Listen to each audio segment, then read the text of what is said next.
సంక్రాంతికి రిలీజ్ అయిన చిన్న సినిమాల్లో ఒకటి హనుమాన్. కానీ పండగ తర్వాత పెద్ద హిట్ గా నిలిచిన సినిమా కూడా హనుమానే.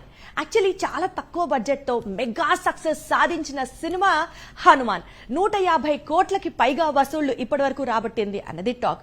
మరి అతి త్వరలో 200 కోట్ల క్లబ్ లో కూడా వెళ్ళిపోతుంది హనుమాన్ అన్నది ఎక్స్పెక్టేషన్. సంక్రాంతి పండక్కి అది కూడా మహేష్ బాబు నటించిన గుంటూరు కారంతో పాటు ప్రేక్షకుల ముందుకు వచ్చింది హనుమాన్.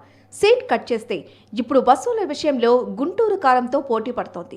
సినిమా విడుదలైన 8 రోజుల్లోనే 150 కోట్లు దాటడం అంటే చిన్న విషయం కాదు. హనుమాన్ లాంటి చిన్న చిత్రాన్ని ఈ స్థాయిలో ప్రేక్షకులు ఆదరించడం ఎప్పుడో ఒకసారి జరిగి అద్భుతంగా చెప్పుకొస్తున్నాయి ట్రేడ్ వర్గాలు.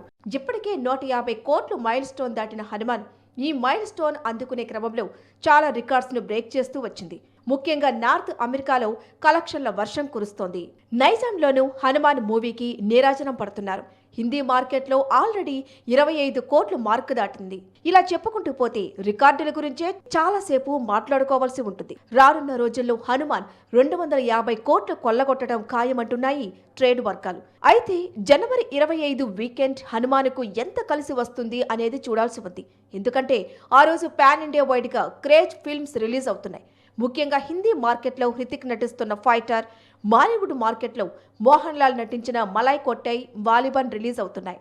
వీటి ఇంపాక్ట్ హనుమాన్ పై ఎంత ఉంటుంది అనేది చూడాల్సి ఉంది.